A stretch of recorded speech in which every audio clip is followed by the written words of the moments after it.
Trust is the foundation of human connection, the thread that binds communities and relationships. But what happens when that trust conceals unimaginable horror?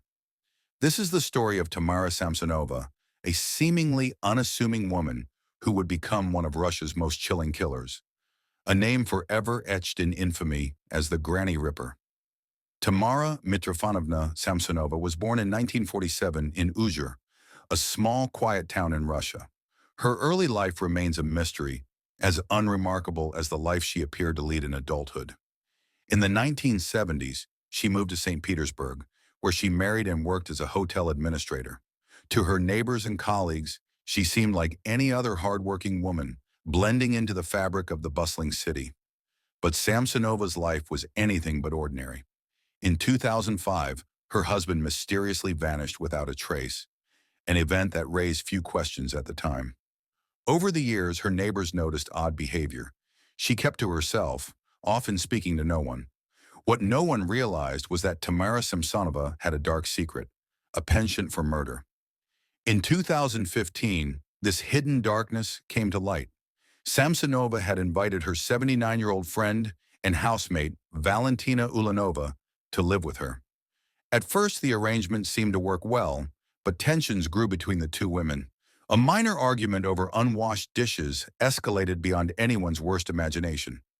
Tamara laced Valentina's food with sleeping pills, waited until she fell unconscious, and then carried out a horrifying act of violence.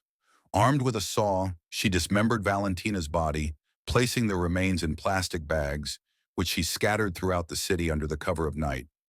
Surveillance cameras later captured Samsonova calmly carrying these bags, her small stature and elderly demeanor betraying no hint of the gruesome truth they contained. To onlookers, she appeared to be just another elderly woman going about her day. But when the dismembered remains were discovered near her apartment, police began to unravel the horrifying reality. Inside Tamara's home, investigators found what could only be described as a macabre diary. Written in 3 languages, Russian, English, and German, the diary detailed her crimes in chilling detail. She openly described drugging and killing her victims, dismembering their bodies, and disposing of them with cold efficiency. Her confession to Valentina's murder was swift and emotionless. But as investigators read further, they realized Valentina was far from her only victim. For years, Samsonova had been killing in secret. Her diary hinted at the possibility of at least 14 murders, though authorities believed the true number could be far higher.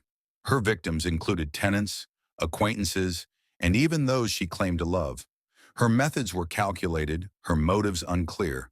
In her mind, these acts were justified, though her reasoning remains as enigmatic as her quiet smile.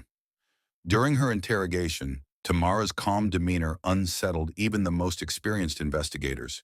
She admitted to her crimes without hesitation, describing them with a detachment that defied comprehension. Psychiatrists later declared her mentally unfit to stand trial, and she was committed to a high-security psychiatric institution. Even now, the full scope of her crimes remains unknown, her diary offering only a fragmented glimpse into a life of unimaginable darkness. The story of Tamara Samsonova is a chilling reminder of the facades people wear, the secrets hidden in plain sight. How could a woman so seemingly ordinary harbor such monstrous tendencies? And more disturbingly, how many others walk among us, their true nature concealed behind a mask of normalcy?